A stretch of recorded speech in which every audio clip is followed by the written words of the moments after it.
All right, folks. Hi again. Same me, same sweater, same topic, same day. New worksheet though. This one we're talking about is now worksheet 3. This is actually using these LOL charts to solve problems. So it's a little bit more of the same stuff we just did, but now we're getting numbers involved. So I'm going to walk you through 1 or 2 of these and then you're on your own. Okay, so here we've got a situation. This is difficult to read, but this says it's 8.0 kilograms. The rest of this sheet is pretty easy to read. This is just bad at the beginning, and this is 5 meters per second. 50 newtons per meter, that's the K value. Okay, so we've got a situation. We've got something that's moving pretty quickly here, 5 meters per second with some mass at the initial. So it's definitely going to have some kinetic energy. I'll just give it 4 bars, but we're going to need a real number on this soon.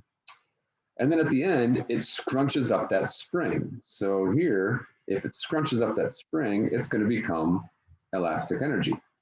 So notice that the gravitational energy is not changing. It's not getting higher. It's not getting lower. Its ability to fall is not changing at all. So we're not even going to worry about gravitational energy because it's not changing.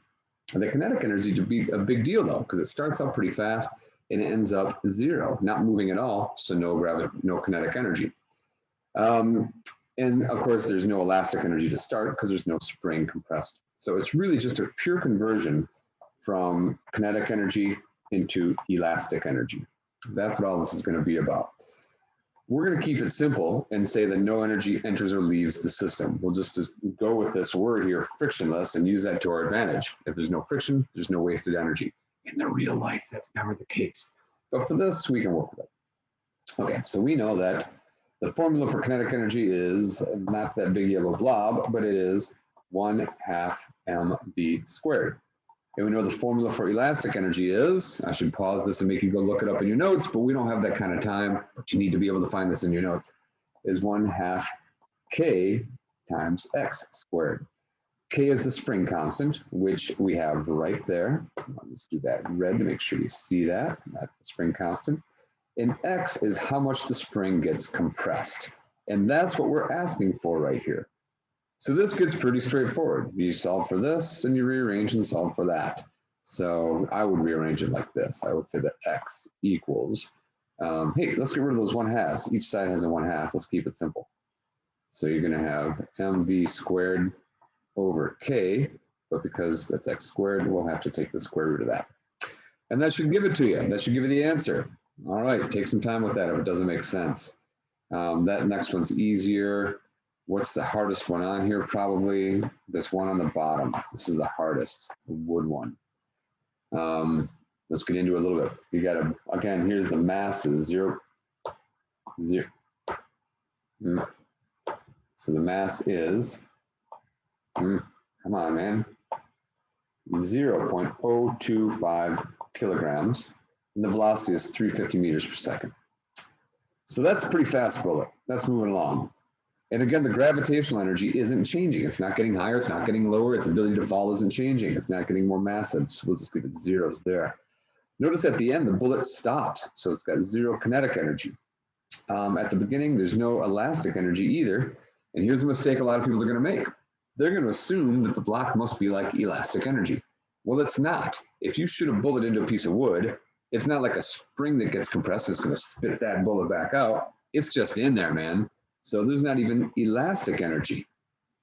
And you could argue, well, wait a minute, did it all go into internal energy? Did everything just turn into heat that's radiated out into space? Maybe kind of, but if you leave it there long enough, even that will be gone. So the question becomes, what happened to all the energy? It started off with a bunch here, which you can figure out.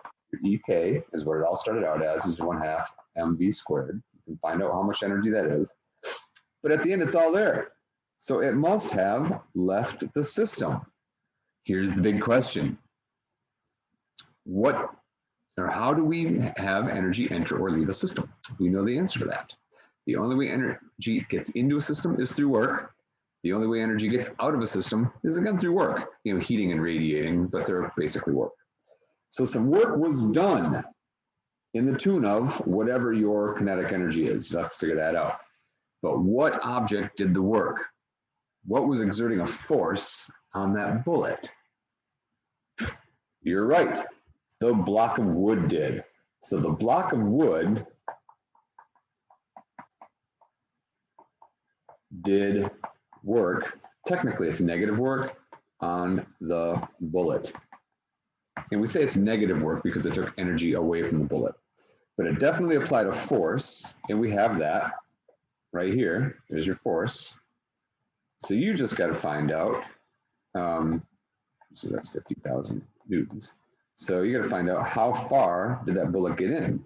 That's basically how, that's the delta X for the bullet, is how that block of wood was exerting a force of 50,000 newtons for this whole distance, however long that is, however deep it is.